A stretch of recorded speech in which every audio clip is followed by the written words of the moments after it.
జై తెలంగాణ జై తెలంగాణ. వేదిక మీద ఉన్నటువంటి సెంట్రింగ్ యూనియన్ కి సంబంధించినటువంటి అధ్యక్షులు గౌరవనీయులు కృష్ణ అన్న గారికి, అదేవిధంగా జనరల్ సెక్రటరీ చాంద్ పాషా అన్న గారికి, వైస్ ప్రెసిడెంట్ గారికి శ్రీనివాస్ రెడ్డి గారికి, అట్లనే చైర్మన్ గారు పరశురామ్ రెడ్డి గారికి, కోశాధికారి విష్ణువర్ధన్ రెడ్డి గారికి, ఉపాధ్యక్షులు శ్రీనివాస్ రెడ్డి గారికి, ఆర్గనైజింగ్ సెక్రటరీ ఆకుల ప్రవీణ్ గారికి, మరొక ఆర్గనైజింగ్ సెక్రటరీ కనకరాజ్ గారికి, మరొక ఆర్గనైజింగ్ సెక్రటరీ మహమ్మద్ అహ్మద్ గారికి, మరొక ఆర్గనైజింగ్ సెక్రటరీ మీర్జా షౌకత్ బేగ్ గారికి, మరొక ఆర్గనైజింగ్ సెక్రటరీ టి ఫల్గున్ రావు గారికి, మరొక ఆర్గనైజింగ్ సెక్రటరీ రుక్మాంగదరావు గారికి, అదేవిధంగా ఇవాళ ఈ వేదిక మీద సెంట్రింగ్ కార్మికులు, సెంట్రింగ్ కాంట్రాక్టర్ల సమస్యలను పరిష్కరించుకోవడానికి నిన్నటి నుండి దీక్షలో కూర్చున్నటువంటి, మాల వేసుకొని దీక్షలో కూర్చున్నటువంటి అన్నలకు అందరికీ కూడా హృదయపూర్వకంగా నా నమస్కారాలు తెలియజేస్తున్నా. జై తెలంగాణ, జై సెంట్రింగ్, జై సెంట్రింగ్. ఇగో నేను మంచిదాన్ని కాదు, జై సెంట్రింగ్ అన్నప్పుడు చేయి గట్టిగా తలంగారు. జై సెంట్రింగ్, జై సెంట్రింగ్. అందరికీ నమస్కారాలు.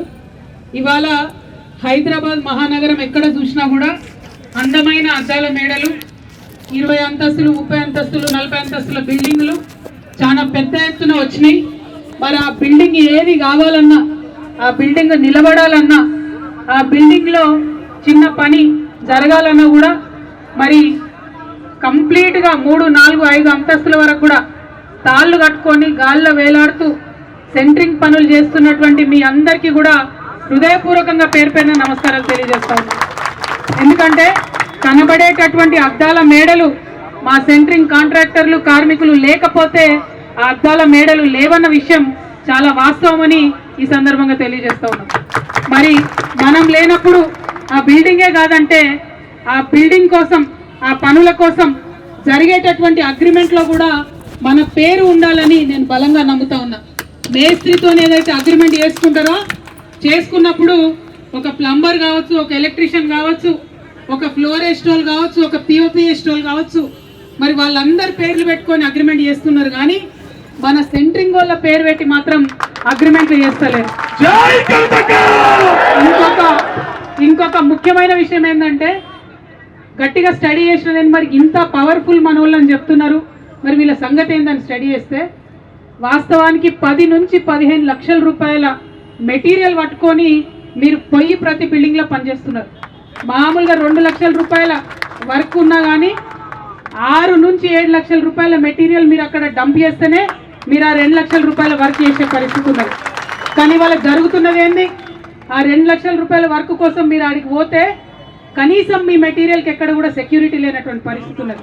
దాచిపెట్టుకోవడానికి కనీసం ఒక రూమో, ఒక లాకరో ఇచ్చేటటువంటి పరిస్థితి లేదు. అన్నిటికన్నా దారుణం ఇక ఈ గుంపు మేస్త్రి వచ్చినప్పటి నుంచి మొత్తం ఈ నాకు మీ మొత్తం ఉద్యమంలో నాకు బాగా నచ్చిన విషయం ఒకటి ఉన్నది. మేస్త్రి హటావ్, సెంట్రింగ్ బచావ్ అంటారు. అట్లనే నేనేమంటా అంటే గుంపు మేస్త్రి హటావ్, తెలంగాణ బచావ్ అంట. ఎందుకంటే ఈ గుంపు మేస్త్రి గారు వచ్చిన దగ్గర నుంచి హైడ్రా వాళ్ళు, మున్సిపల్ వాళ్ళు కనీసం నోటీస్ ఇవ్వకుండా వచ్చి ఇల్లు కూలగొడుతున్న పరిస్థితి ఉన్నది. మరి ఇల్లు కూలగొడితే ఇల్లు గలైనకు ప్రాబ్లమే, కానీ ఆవులు కొట్లాడుకుంటే కొల్లేగలు ఇబ్బంది పడ్డట్టు ఇల్లు వచ్చి గవర్నమెంట్ వాళ్ళు కూలగొడితే సెంట్రింగ్ వాళ్ళు మధ్యలాగమయ్యే పరిస్థితి ఉన్నది. మొత్తం మీ సామాన్తో సహా అందులో కంప్లీట్గా పోతే కూడా కనీసం ఇల్లు గలాయని ఇచ్చుడు కానీ, బిల్డర్ ఇచ్చుడు కానీ, ప్రభుత్వం మరి ఒక మాట ముందు సెంట్రింగ్ వాళ్ళకు మీ సామాన్ జర పక్కకు పెట్టుకుంటే మేము ఈ ఇల్లు కూలగొట్టే దాని పరిస్థితి కూడా లేదు. మరి పోయినటువంటి ఆ సామాన్కి నష్టపరిహారం ఇచ్చే ఆలోచన కూడా చేస్తలేరు.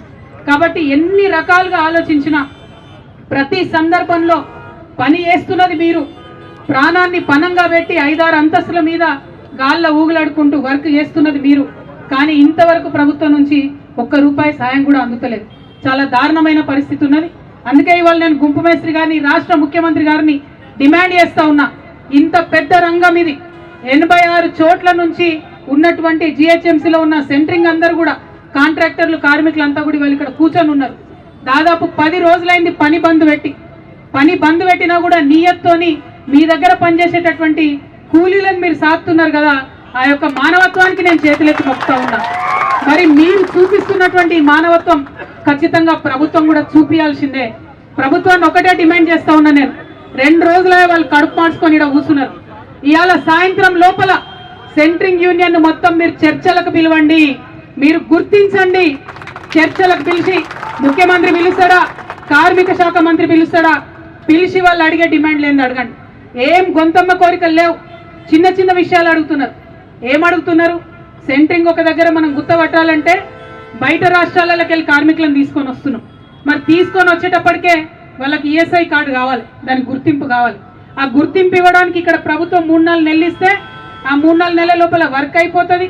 ఆ వర్క్ అయిపోయే పరిస్థితులు ఏదైనా చిన్న ప్రమాదం జరిగితే ఆ వర్కులు వచ్చే లాభం మాట దేవుడెరుగు, మొత్తం పైసలు వాళ్ళకి అప్పైపి ఏ బీఆర్ ఒరిస్తుంది వాళ్ళ పరిస్థితి ఉన్నది. మరి అట్లా చేయకుండా ఇమీడియట్ గా బయట నుంచి వచ్చేటటువంటి కార్మికులకు ఈఎస్ఐ కార్డు ఇవ్వాలని అంటున్నారు. ఎందుకోసం ఈఎస్ఐ కార్డు అడుగుతున్నారు? నిజంగా కూడా వెళ్ళని జీవితాలు. ఈ పని తప్ప ఇంకో పని రాదు కాబట్టి, ఈ పనులనే ఉంటున్నాం, ఈ పనే నేర్చినాం కాబట్టి ఇదే పట్టుకునే ఉన్నాం కానీ నిజానికి పెద్ద ప్రాఫిట్ అయితే వస్తలేదు. అయినా ఎందుకు చేసుకుంటూ ఇంకో 10 మందిని బతికిస్తున్నారు. మరి బతికించేటటువంటి సందర్భంలో మనకు వెళ్తలేదు, హాస్పిటల్కి పోవాలన్నా ఖర్చులు వెళ్తలేవు, కూలీలకు హాస్పిటల్ తీసుకుపోవాలన్నా వెళ్తలేదు, పెద్ద పెద్ద కార్పొరేట్ హాస్పిటల్ చూసే పరిస్థితి లేదు. కాబట్టి ఖచ్చితంగా ఈఎస్ఐ కార్డు ఉండాలి. మాకు ఈఎస్ఐ హాస్పిటల్లో వైద్యం ఉచితంగా జరగాలని చెప్పి అడుగుతున్నటువంటి డిమాండ్ ఉంది.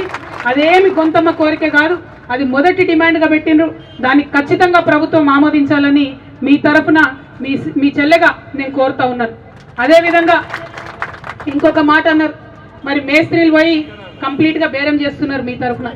ఒక్కొక్క స్క్వేర్ ఫీట్కి మేస్త్రి 150, 180 నుంచి ఇప్పుడు 250, 300 దాకా కూడా బేరం ఆడుకునే పరిస్థితి వచ్చింది. ఇప్పుడు 400 దాకా కూడా పెరిగిందని కింద నుండి మా ప్రవీణ్ గారు చెప్తా ఉన్నారు. నేనేమంటున్నా అంటే మరి 400 పెరిగితే ఆ పెరిగిన దాంట్లో సెంట్రింగ్ వాటా ఎంత? ఇప్పుడు 30 రూపాయలు ఇస్తున్నారు, 35 రూపాయలు ఇస్తున్నారు. ఎక్కడన్నా కాంపిటీషన్ ఉన్న కాడ మనోళ్ళే ఒకళ్ళు 35 అంటే ఒకళ్ళు 32 అని చేసుకునే పరిస్థితి ఉంది, పని లేదు కాబట్టి.